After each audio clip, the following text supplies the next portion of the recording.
I would like to thank the organizers to give me the opportunity to present my work. And I'm going to talk about the regulation of hepatic fatty acid synthase properties by gluconylation in vivo and ex vivo. This work was done at UFSG and supervised by Professor Tony Lefebvre. Glucose is a major energy source for the organism, and in spite of wide variations in the intake and the use of this nutrient, the organism set up molecular mechanisms to finally regulate blood glucose concentrations. Liver is one of the organs where the glucidolipidic metabolism is the most regulated. Fasted, the pancreas secretes glucagon, which leads to the release of glucose by two pathways. First, by glycogenolysis, and gluconeogenesis take over. In the fed state, the pancreas secretes insulin, which allows glucose storage in two forms, either as glycogen through glycogenogenesis or as fatty acids through glycolysis coupled with lipogenesis. The newly synthesized fatty acids are esterified and exported outside the liver. In obese people, a disturbance of this metabolism can lead to the development of hepatic steatosis. Hepatic steatosis corresponds to an abnormal lipid droplets accumulation in hepatocytes without any inflammation state. Hepatic steatosis is reversible, but in a third of cases, it can evolve in NASH, non-alcoholic steatohepatite, or in hepatocarcinoma.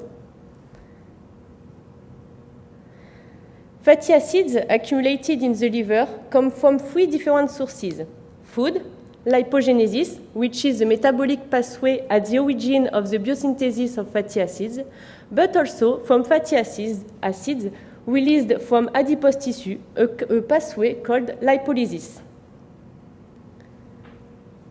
Hepatic steatosis is characterized by an imbalance between the supply of fatty acids and their use. Indeed, fatty acids will be either beta-oxidized in the mitochondrion or esterified in the form of triglycerides and exported outside the liver. For a long time, everybody thought that hepatic steatosis resulted for a very large part of the diet. But a recent study shows that fatty acids accumulated in the liver come from 59% of lipolysis, 14% of food, and 26% of lipogenesis. So we can note the significant impact of lipogenesis on the occurrence of hepatic steatosis. Lipogenesis is a metabolic pathway which leads to the formation of fatty acids, particularly from excess of glucose. Lipogenesis is managed by two enzymes, ACC, acetyl-CoA carboxylase, and FACE, fatty acid synthase. FACE is the homodimer, each subunit bearing 7 distinct catalytic activities. This enzyme is more especially expressed in liver, adipose tissue, and mammary gland. This enzyme is responsible for the formation of palmitic acid from acetyl-CoA and malonyl-CoA. Concerning its regulation, it is essentially known that FACE is regulated by two transcription factors, SHREB and SHREB-BP1C, relying respectively the effect of glucose and insulin on glycolysis and lipogenesis. Indeed, glucose activates SHREB, which in turn induces transcription of genes encoding some enzymes of glucidolipidic metabolism, in particularly FACE, in cooperation with SHREB-BP1C, activated by insulin. Other studies have also shown that FACE can be regulated by phosphorylation. Numerous transcription factors regulating the glucidolipidic metabolism are oglucosylated. That's why we're interested by this modification. Several hundred proteins were identified as oglucosylated, among which metabolic enzymes. Oglucosilation is involved in many cellular processes by modifying protein implicated in translation, transcription, protein degradation, or cell cycle. Nevertheless, under conditions of aberrant oglucosilation level, an abnormal protein modification and a possible deregulation of signaling pathway may cause on the long-term diseases such as cancers, neurological diseases, or type 2 diabetes. O-glucosylation is a post-translational modification highly dynamic thanks to the activity of two enzymes. OGT, O-glucnac transferase, which transfers a residue of glucnac to serine or threonine residue on nucleocytoplasmic or mitochondrial protein, and OGA, O-glucnacase, which hydrolyzes the sugar. This modification can regulate the phosphorylation of the same or adjacent sites and is directly dependent on nutritional conditions. Indeed, 2 to 3% of glucose entering in the cell is directed toward in HBP and converted to UDP-glucnac, which is OGT substrate. We know that phase expression and O-glucosylation level are dependent on glucose concentration. Indeed, glucose can enter in HBP, which leads to protein O-glucosylation, or in glycolysis and lipogenesis, which leads to the formation of fatty acids. Knowing that there is a close relationship between intracellular glucose, O-glucosylation, and activation of glucidolipidic metabolism, a link between O-glucosylation expression and activity of phase should exist.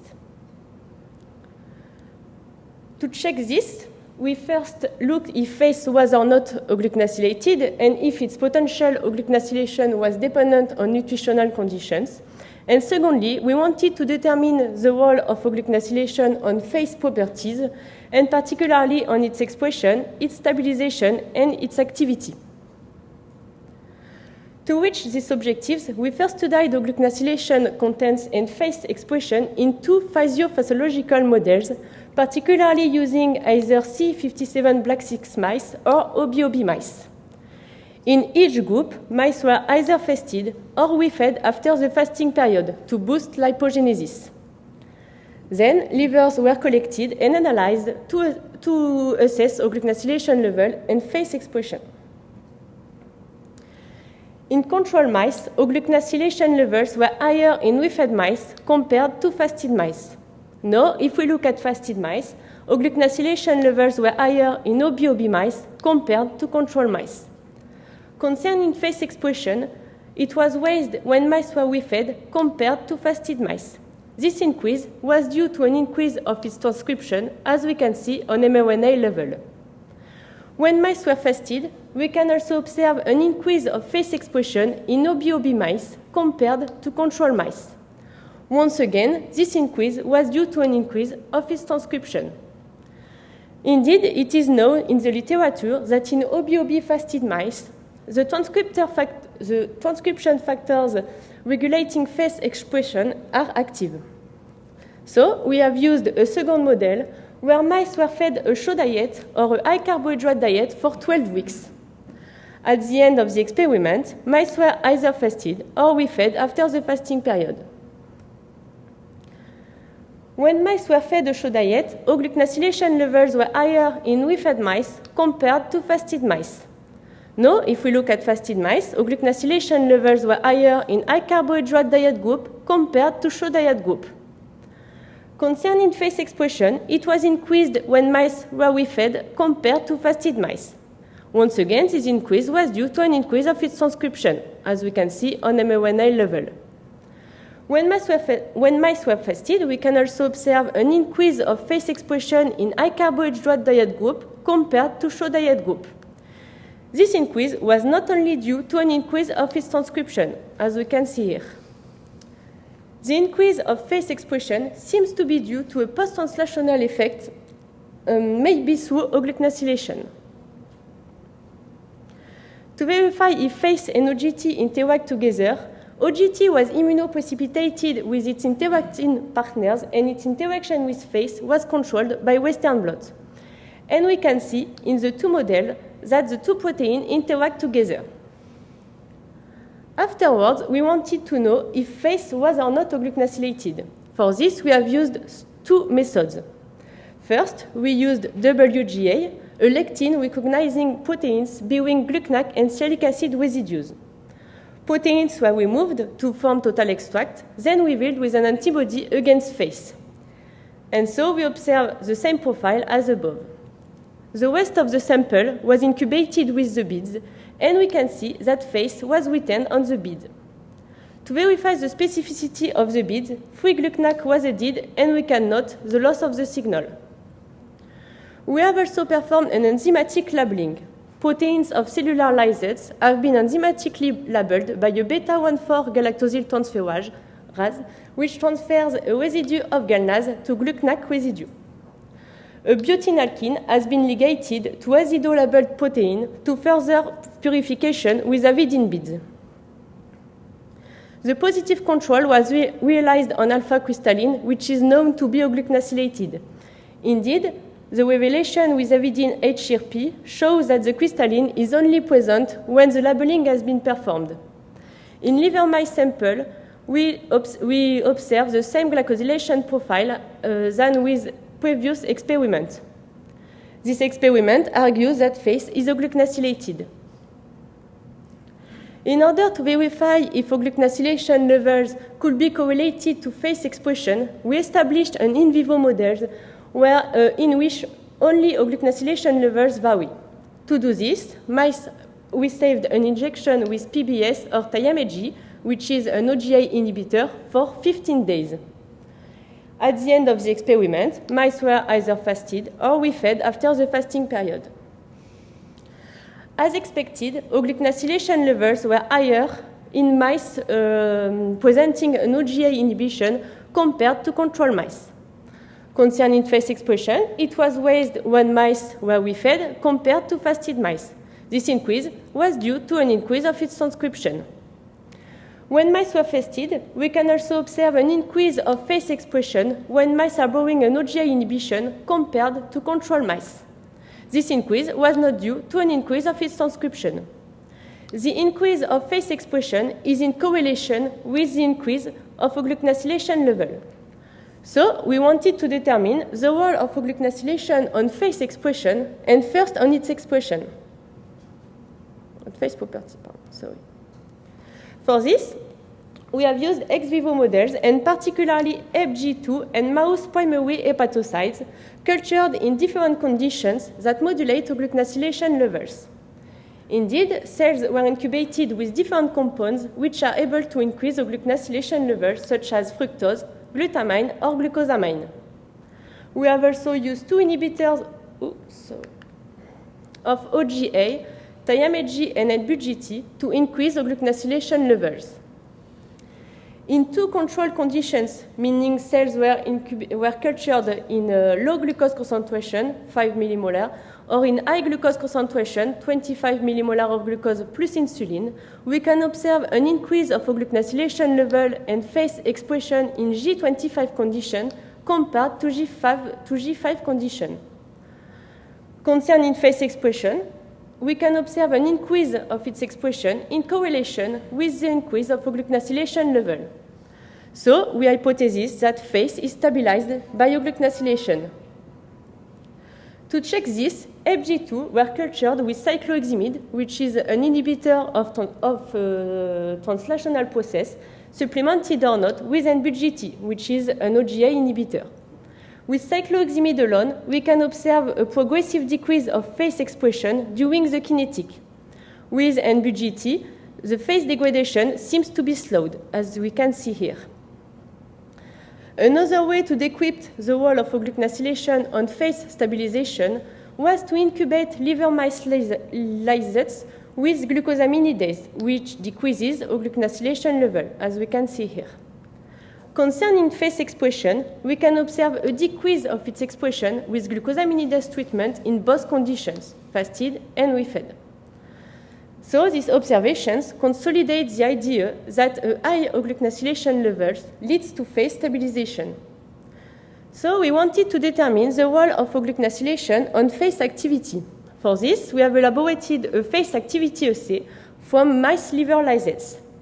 Rapidly, they were ultracentrifugated, and then after the addition of several substrates of FACE, we follow the oxidation of NADPH, which reflects FACE activity. If we focus on fasted mice, we can observe a high FACE activity in OBOB mice, in high carbohydrate diet group, and in mice harboring an OGA inhibition compared to control mice. Face activity is higher when it was more euglycosylated and more heavily expressed, as we can see on the purification of euglycosylated protein. In conclusion, it is known that FACE is regulated by two transcription factors, SHREB and SHREB-BP1C, and regarding your experiments, we show for the first time that FACE could be regulated at the post-translational level by euglycosylation. Indeed, we show that FACE interacts with OGT and that FACE is euglycosylated. And we show also that the increase of global euglycosylation levels is correlated with an increase of FACE expression through a reduction of its degradation. We strongly support that FACE activity is in correlation with its euglycosylation. Then we will try to establish a link between FACE euglycosylation and its ubiquitination. Indeed, phosphorylation of proteins is often associated with their degradation and with an inhibition of their activities.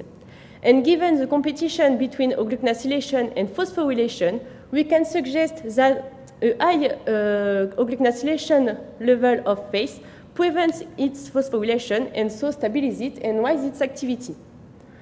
A preliminary experiment showed for the first time the proteasomal degradation of FACE in the liver. Indeed, MG132, which is a proteasomal inhibitor, restored FACE expression in G5 condition like G25 conditions.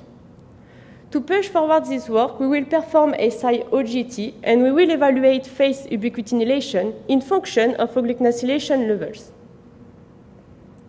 Finally, I thank all people of my group, Lille One University and Nord-Pas-de-Calais region for financial support, and I thank you for your attention. Thank you. Questions for this excellent presentation?